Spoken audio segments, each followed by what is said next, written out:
Bloomberg Audio Studios. Podcasts, radio, news.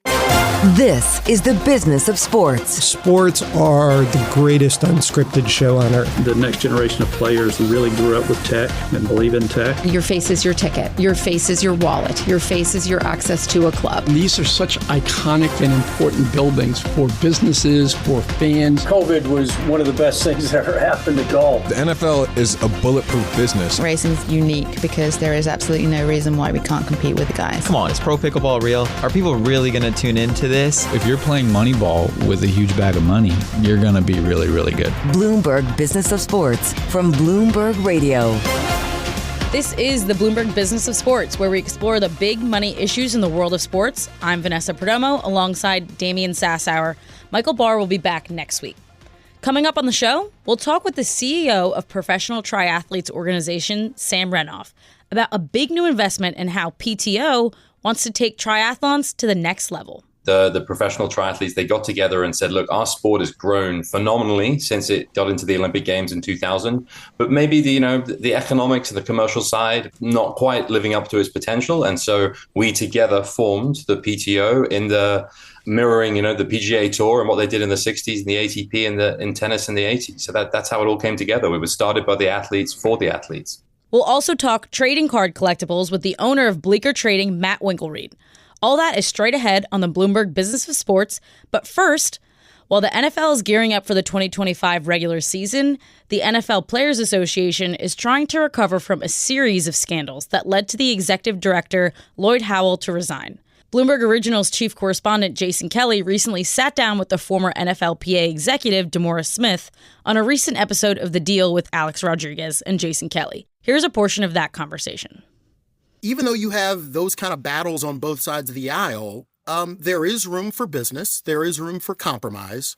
But sometimes those compromises, as somebody like Alex knows, your first year in the league was the strike, right? And so you end up resolving or coming to some sort of compromise on these business deals. But I think every now and then people forget that sometimes there's a preceding war. And it's full of personalities. It's full of intricate business decisions, but also this idea that a group of people on one side can have a good war with the people on the other side, and sometimes good things come out of it. That's former NFLPA Executive Director DeMaurice Smith speaking to Jason Kelly and Alex Rodriguez on the latest episode of The Deal. Jason joins Damian and me to talk more about what the NFL could do to fight for change. Jason, welcome back to the Bloomberg Business of Sports. I'd love being gassed up here on the Bloomberg Business of Sports by both of you. DeMaurice Smith. DeMaurice Smith came on The Deal. You got to talk to us about, the former NFL Players Association head. In today's day and age with what's going on, Jason, what did he lay on you? I mean, what a character this guy is. I don't know if you guys have had a chance to meet him, VP. I think you've met him maybe over the years. So longtime head of the NFLPA and was a character in the job and is a character outside of it. And now that he is really free to speak his mind, he really does it. He's got a new book out. It's called Turf Wars, The Fight for the Soul of America's Game. He really goes there and gives a lot of juicy behind the scenes tidbits about when he was there, which I'm sure you guys have read into.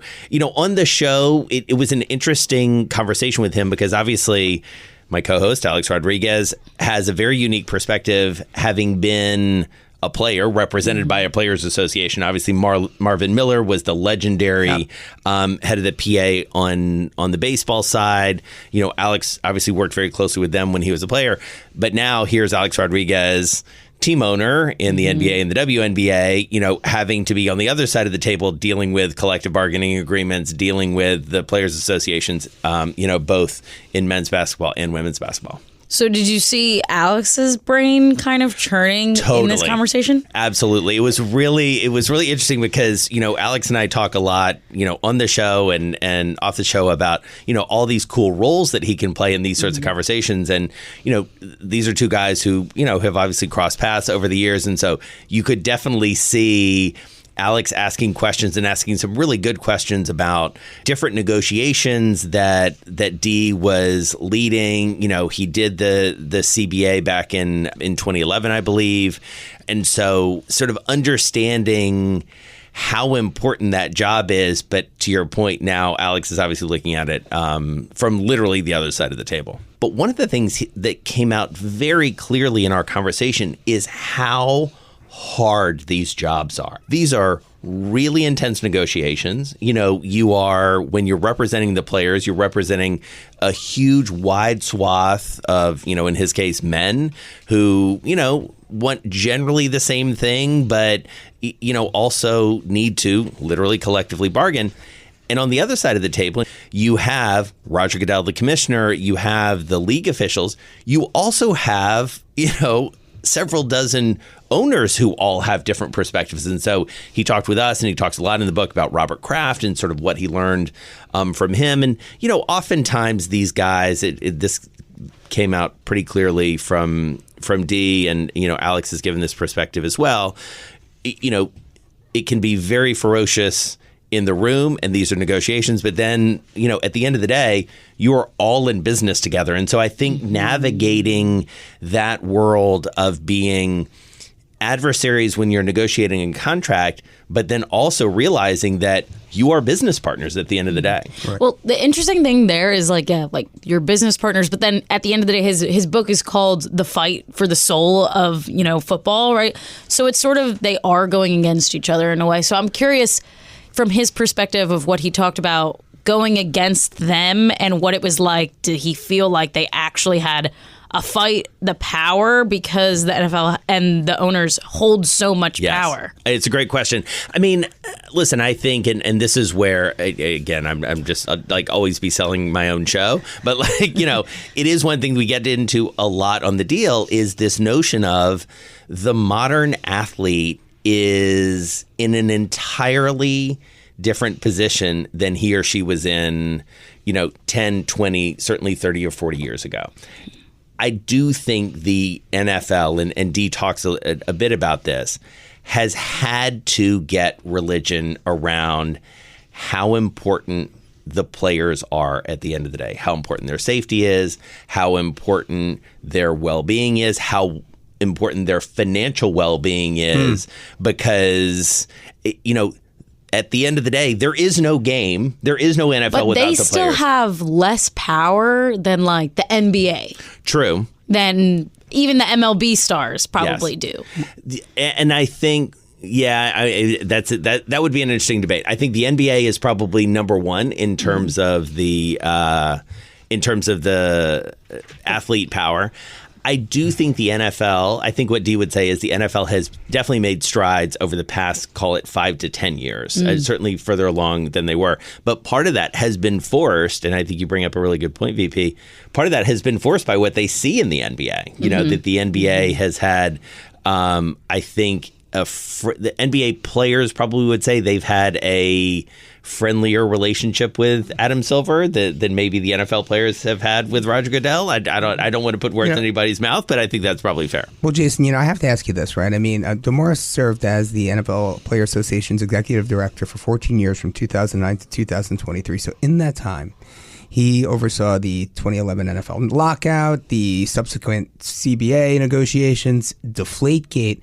He was also involved in the negotiations for a CTE settlement for concussion-related injury. Right. And you talk about players' well-being and health.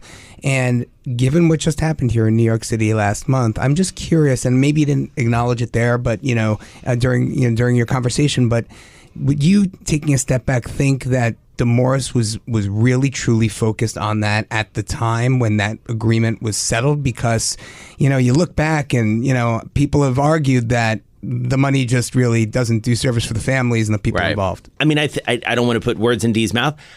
I do think safety has been at the forefront of just about every conversation for anyone who's representing the players.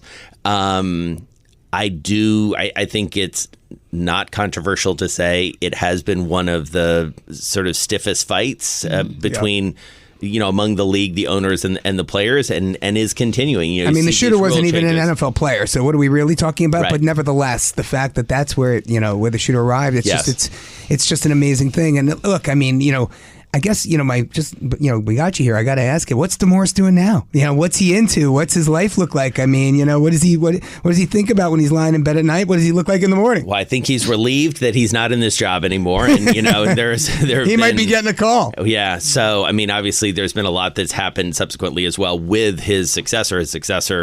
Resigning under a lot of pressure, Lloyd Howell, over a conflict that he had being associated or being an employee or an advisor to the Carlyle Group, which, as you know, is one of the firms that has been approved to buy stakes in NFL teams. He resigned under some pressure. Our colleagues at ESPN have done an incredible job, their investigative unit.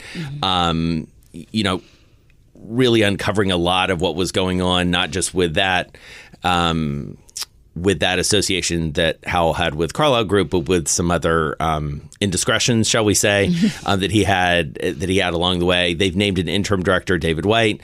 There were some reports that they might bring D back in on an interim basis. I don't know whether he officially declined that, but he I'm checking Pablo Torres finds out every day, exactly. Jason. He did talk about someone else who's done an incredible job on that story. The reality is that I think I speak for Alex when I say this, we definitely got a sense from D that he is glad to not be in the job. He's glad that he did it, but the sort of what it took out of him was a lot. And so I think he's charting his next course, figuring out what he wants to do next. I think writing this book was a real process of processing in a lot of ways, sort of what he went through and some of the things that he did. Well, it's interesting that there would be reports that they consider it, because is the book not a burn it to the ground type of thing? What was the most shocking thing about it? I mean, I think it was, Damian said, Damian mentioned a couple different things, calling out players, talking about negotiations that happen. I do think it's an interesting question. Would they actually go back to someone who basically just aired a little bit of dirty laundry, maybe more than a little bit? I think that it's all true. It's all honest, and I think one of the things that always came through about D, having known him a little bit before, and Alex and I agree on this, and then having had this conversation with him for the show, he is who he is. And so I don't think anybody in the NFL who's reading this book is shocked by what he said, because they knew he was going to say it. And I do think that's what made him such a powerful advocate when he had the PA job, was that he was going there, and that's part of his. I think it's not just part of his charm. I think it's part of his effectiveness. Our thanks to Bloomberg Originals Chief Correspondent Jason Kelly for joining us today. Catch the latest episode of his show, The Deal, with Alex Rodriguez and Jason Kelly, featuring former NFLPA Executive Director DeMaurice Smith. You can listen to the full episode on Apple, Spotify, or anywhere you get your podcasts. Coming up, ripping wax with the owner of sports memorabilia and collectibles company Bleeker Trading. For Damian Sassower, I'm Vanessa Perdomo. You're listening to the Bloomberg Business of Sports from Bloomberg Radio around the world. This is Bloomberg Business of Sports from Bloomberg Radio. This is the Bloomberg Business of Sports, where we explore the big money issues in the world of sports. I'm Vanessa Perdomo, alongside Damian Sassower. Michael Barr will be back next week. The National Sports Collectors Convention wrapped up its event last weekend in Rosemont, Illinois. And here to chat about the boom in trading cards and more is the owner of Bleeker Trading, Matt Winkelreid. Matt, welcome to the Bloomberg Business of Sports. Thank you so much for having me. Happy to be here. All right. The market for collectibles, specifically sports trading cards, is huge and apparently rising. I mean, the numbers I'm looking at right now, it's approximately $14 billion in 2021, but by 2032, $49 billion. That's what the market value. Wow, that is unbelievable. Talk to us about that growth and how Bleeker Trading is positioned to get involved. Absolutely. I mean, it's really exciting to see what's going on in the hobby. It's the industry is having a moment, right? When you look at what the sports industry is doing with the media rights deals and the valuations of teams, there is tremendous amount of growth happening in the hobby because it's direct link to pop and how people follow sports or follow Pokemon, follow like what they love to collect. So there's this great momentum in the hobby in terms of how people are engaging with it. Do you know what's interesting is I feel like I hear about it now a lot more, like as we were talking about, it's growing right now. I hear a lot about it a lot more than I feel like I have. Mm-hmm. Was there a lull in the sort of like digital age that people stopped collecting for a while, and did something kind of bring it back to this sense of popularity? I think what brought it back obviously was COVID, right? Mm-hmm. Everyone was stuck at home trying to figure out what to do with themselves, and people pulling out their old binders, saying, "Oh my God, I have these old Pokemon cards. Let's see what I can do with them." Really got people back into the hobby. But in terms of like the lull, I would say, from just my own personal experience, I definitely took a lull for like 15 years from when I was in middle school going into high school, and ultimately got back into it last year, and I became a customer of Bleeker. So is there a like age then gap? Like it's kids and then like adults? I think it varies from person to person, but like our demographic at our shop ranges from 10-year-olds to 70-year-olds. Wow. So it's interesting because when I grew up, it was the chase for, the Don Mattingly rookie card, and his fleet. You wanted the fleet. You didn't want the tops. And then it was like, Mark McGuire and Wade Boggs. And, I guess to Vanessa's point, we did have a lull. And I'm curious, you guys are both a little bit younger than me. Pokemon trading cards, is that kind of like your generation? Like, was that a thing for y'all? Because I remember my kids, sweating that stuff, and I wonder if that kind of set the stage for this comeback in the industry. I mean, for me, I was always a collector of Pokemon for sure. In terms of my age demographic, I would say it was a combination of, the Michael Jordan era and the Pokemon era, right? The Pokemon craze was just absolutely outrageous. My mom would always go wait at our local toy store for packs, and she would call the toy store to make sure, hey, keep a couple of the side for me. But I would say Pokemon obviously had this incredible run during the 90s, early 2000s, but sports cards really stayed true to what they were. Mm-hmm.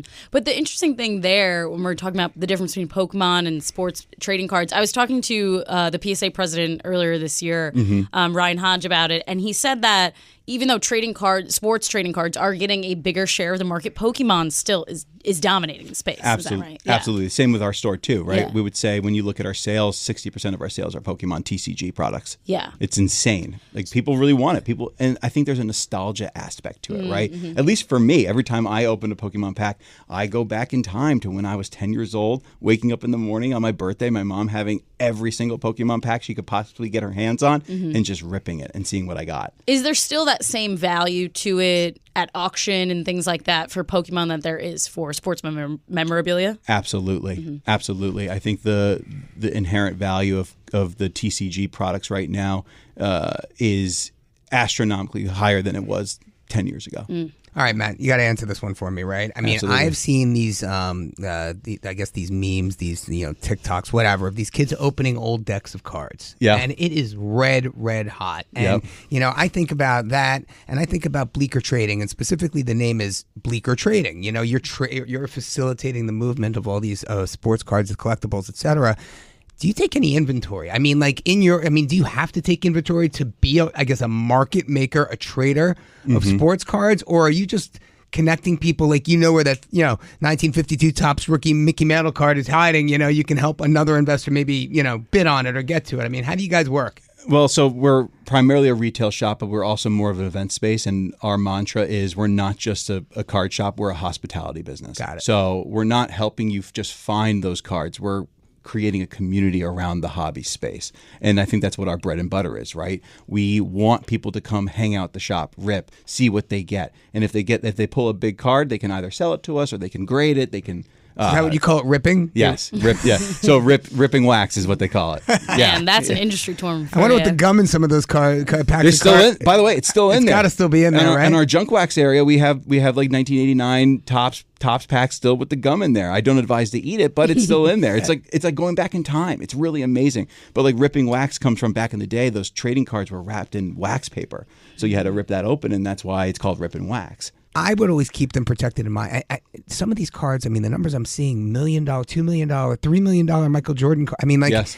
you can't keep that in your house, can you? I mean, like, do you provide security and like a safe, I guess? I mean, like, people can come and see it under glass. I mean, that's like, it's like, cards. Yeah. So cards that we own are in our lock showcase or in our safe. But in terms of like high value cards like that, like the Gem Mint 10 1952 mantle is held at either, I forget which vault it's at, but it's in a vault. So there are companies that have vaulting services to where you can keep those higher end items. So you don't keep them in your house. But I usually like to keep my cards in my house because I like looking at them. I like holding them. That's how I would be, of course. Yeah. As we're talking about like these $1 million cards and things like that, Caitlin Clark's rookie card just sold for $660,000 a couple of weeks ago. Yeah. And that went up from, Damian, $366,000 4 months ago. Yes. Okay. Yeah. So are we going to see one of her cards sell for $1 million this year, do you think?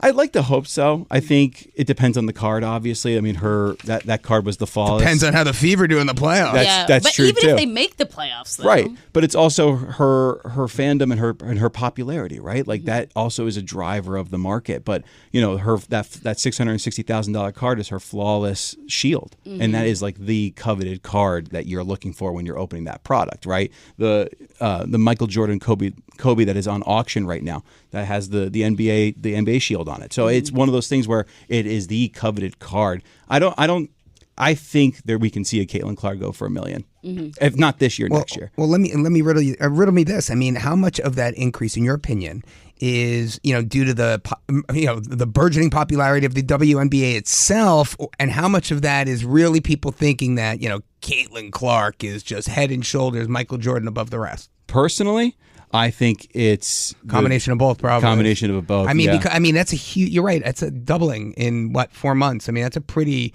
You don't see that every day of the week. No, I guess. You don't. So it's. But is it scarcity of supply? Yes. I mean, it's a one of one. Yeah. So like there's only one of them out there, right? Yeah. So, but you look at the popularity of these athletes. So what they do on the field, but also what they do off the field, and like their engagement in the hobby or in industry, what they're doing from a business perspective. Like there's tracking of like what they're doing to that is driving their popularity and the value of their cards. Right. And as we're talking about that, and obviously have to note that it is the highest selling women's card of all time, women's athlete card of all time. Have you seen, the kids or whoever's coming into your store getting really into those WNBA packs as well, getting excited for it? Oh my God, yes. For anyone, for the women's cards. We can't keep WNBA on our shelves. Wow. It's awesome. I mean, I have a Cameron Brinks auto of my own in my collection, and it's one of my favorite cards, honestly. Yeah. Well, now you just so Bleeker Trading was around before you got involved, right? Yes. So how'd you find them? How'd you get affiliated with the company, and what did you see in that company that made you want to become an equity shareholder? So it's funny. I got introduced to the company through my sibling. Actually, I was trying to get back into the hobby, and my sibling texted me, was like, "Go check out this shop, Bleeker Trading." So of course I go that day and bought my first booster box in 15 years and immediately fell in love with the shop. Not just because it had access to cards, but because I felt like I was part of a community. Like I instantly felt welcome back into a hobby that was very, very overwhelming to get back into. And I felt at home. And that's our mantra, right? Where collectors call home. What I saw from the business was an opportunity not just to be a card shop, but to be a market mover in the space. We are community driven, and we try to do things differently than everybody else.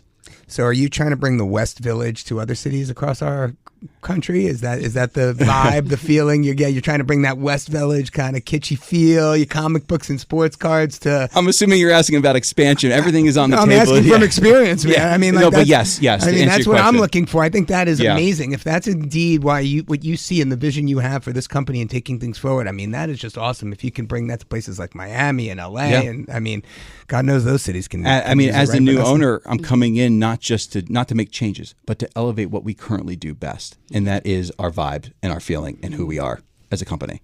And what do you think, though, like as a retail space, what is your place in the market in terms of what can you offer and what kind of, share in the space do you really have in terms of, is it just somewhere people like have the community buy cards or anything like that? Or is it something where you can actually build this empire, build a business for yourself in the space? I think how we fit into the ecosystem, when you go to a lot of card shops and, everyone has their own methodology, their own mantra of like how they want their shop to be. But like what we do differently is, we try to make sure everyone feels welcome, whether you are a veteran collector or a new collector. Like we try to make sure that there's something there for everyone, whether it's a celebrity like Joe Jonas.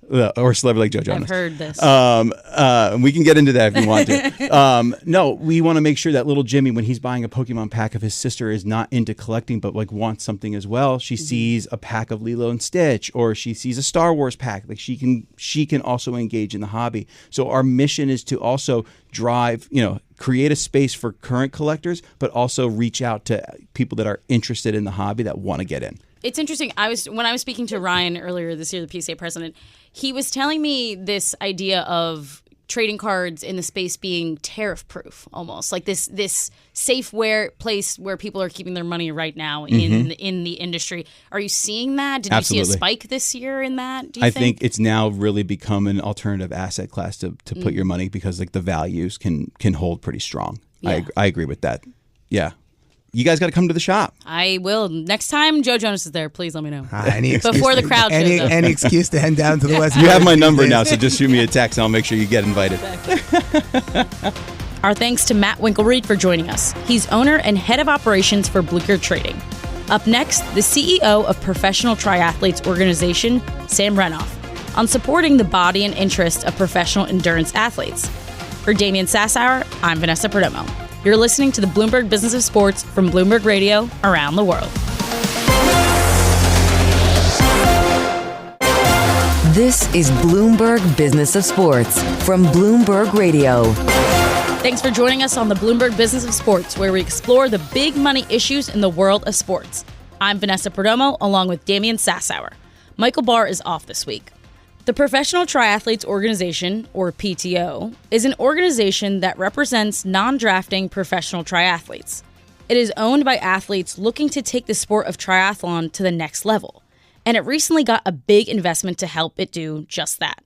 Joining us now to talk more about the recent investment and more is PTO founding Chief Executive Officer Sam Renouf. Sam, welcome to the Bloomberg Business of Sports. Good morning. It's great to be here. You are the founder and CEO of the Pro Triathletes organization. Now, what gave you the idea to start the T100 Triathlon World Tour? So I was the founding CEO, but the idea, as is so often the case in sports, actually came from the athletes themselves. So they were on the verge of unionizing the professional triathletes. They got together and said, look, our sport has grown phenomenally since it got into the Olympic Games in 2000, but maybe the economics and the commercial side not quite living up to its potential. And so we together formed the PTO in the mirroring, the PGA Tour and what they did in the 60s and the ATP and in tennis in the 80s. So that's how it all came together. We were started by the athletes for the athletes.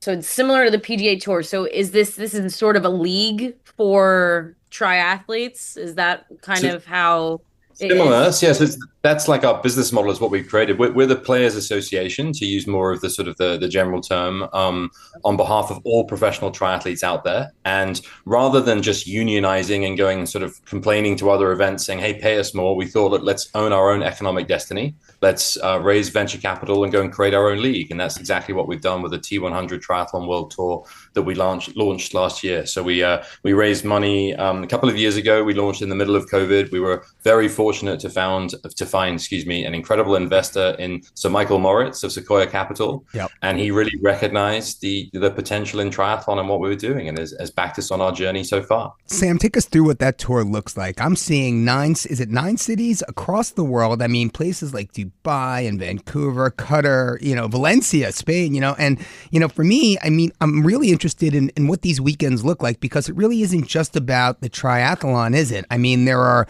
activities for all levels of amateur athletes to get involved, no? Exactly right. So these are mass participation festivals across swimming, cycling, and running, 3 of the most participated sports in the world. And you bring that all together with the triathlon as the pinnacle moment.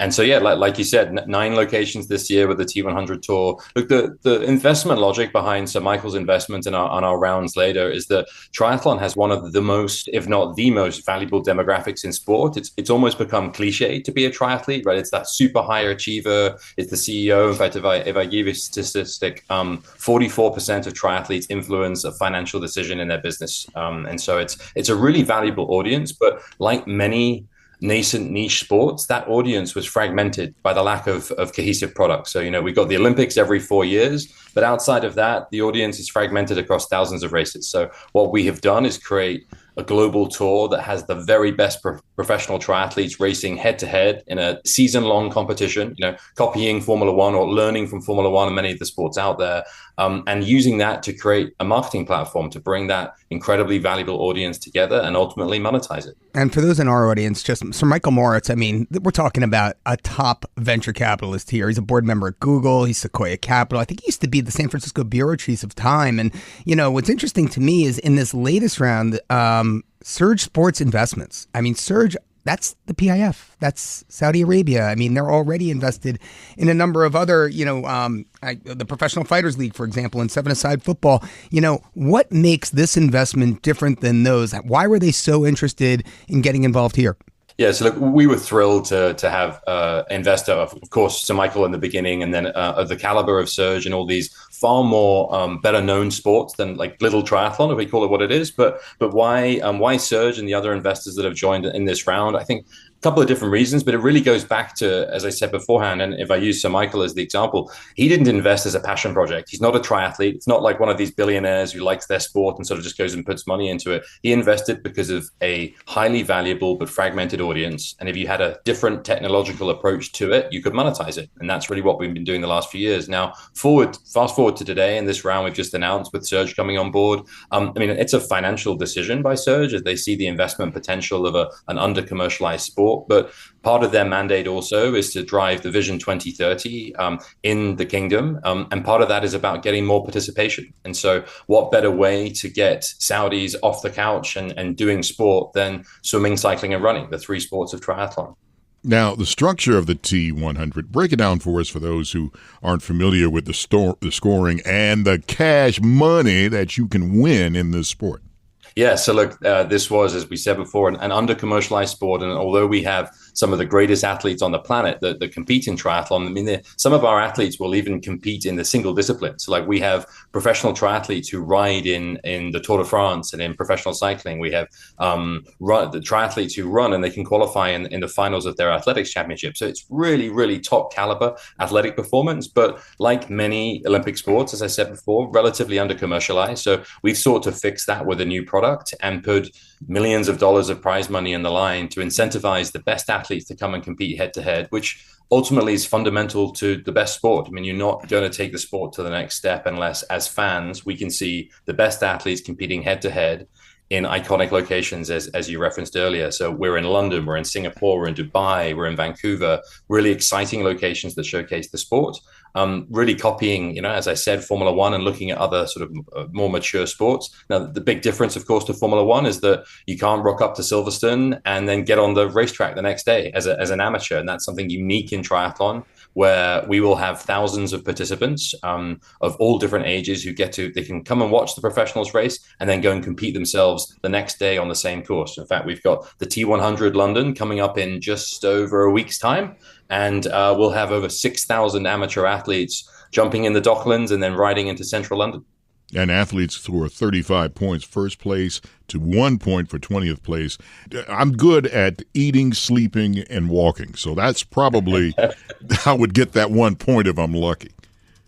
Well, look, one of the reasons why the events include, from an amateur perspective, at least, swimming, cycling, and running is exactly that. Not everyone is ready to take on the challenge of an endurance event like a triathlon, but maybe a 5-kilometer run, that's a bit more accessible. In Singapore, we had over 5,000 people come and do a 5-kilometer run at the end of the evening of the event, and it created a really party atmosphere. It's really interesting, when you're talking about the whole participation aspect of it. And I know I've talked to a lot of investors in this space, in these nascent leagues and things like that.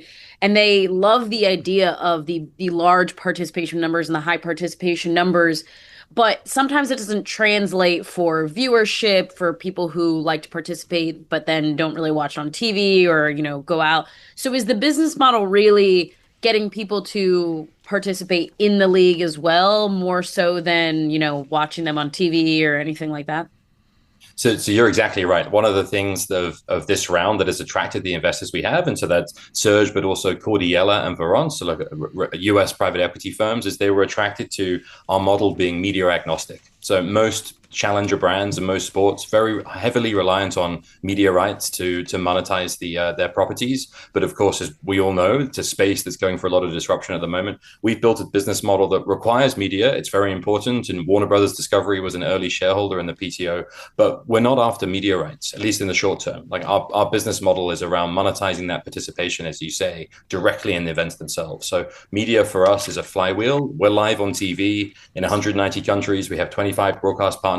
We did close to 500 million views on social media last year. And so it's fantastic content, but the content isn't monetized directly. It's about driving attendance and participation in those events. Sam, I know you're based in London, but we on the show talk about something called the Caitlin Clark effect and the impact that, one star, one superstar, one shining superstar can have on a professional sports league such as WNBA. And talk to us about some of these triathletes, about their brand recognition, about their star power. Yeah, I mean, you're completely right? All sports built on the backs of the professional triathletes profiles, and that's the core of the PTO. It's why we were set up as the professional triathletes organization, a body for the athletes, promoting them. But they were lacking, these incredible athletes from an athletic perspective, but lacking a commercial platform to make money. And in fact, before we came along, I should say, you could finish top 5 in the world championships and you wouldn't make enough money to cover the cost of your trip. So what we're really doing is coming along and bringing the economics, bringing the hosting fees, bringing the corporate sponsorship into the space so these athletes can focus on being the very best that they are. And the commercial journey goes from there. I know we are fans and we cheer not just for the front runners, but there's that person in last place. And the New York Times recently wrote about Sam Long. He is very good in running and cycling. Swimming, not so much. What can you tell us more about Sam Long? Because this man is near and dear to my heart.